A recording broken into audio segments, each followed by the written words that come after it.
পর্যায়ে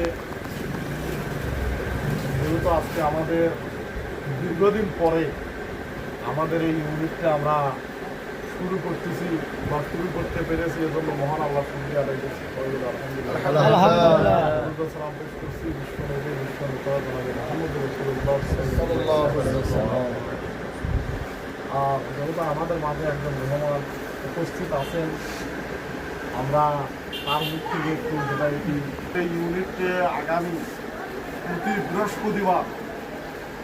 বৃহস্পতিবারে বাদ মাগরিব হবে এবং এই ইউনিট প্রোগ্রামটা আমরা একটি ভালো জায়গা দেখে আজকে এখানেও কথা মতো একটা পরিবেশ আছে।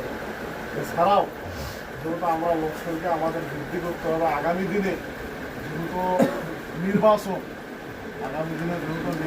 স্থানীয় নির্বাচন, সেক্ষেত্রে আপনারা অবশ্যই জানেন যে আপনাদের ওয়ার্ডে মেম্বার প্রার্থী আছে, আমাদের মনে করেন ইউনিয়নের চেয়ারম্যান প্রার্থী আছে।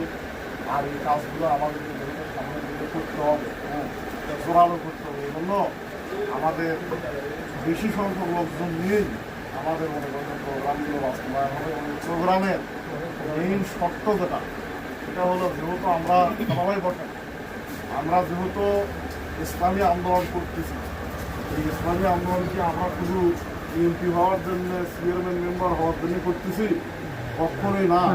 ইসলামী আন্দোলন আমরা করতেছি আল্লাহর জমিনে আল্লাহর দিন প্রতিষ্ঠা করার জন্য এবং নিজেকে একজন খাঁটি মুসলমান হিসেবে নিজেকে তৈরি করে জাহান্নামের আগুন থেকে আমাদের মুক্তি পাওয়ার জন্য, জান্নাতে পাওয়ার জন্যই আমাদের এই আন্দোলন। প্রিয় উপস্থিতি, এই তো আমরা আছি, আমরা যখন মারা যাব তখন আমাদের লাশটাকে যখন কবরে রাখা হবে, বলা হবে বিসমিল্লাহ আলা মিল্লাতে রাসূলুল্লাহ, আল্লাহ তাআলা রাসূলের ঘরে উঠেছে।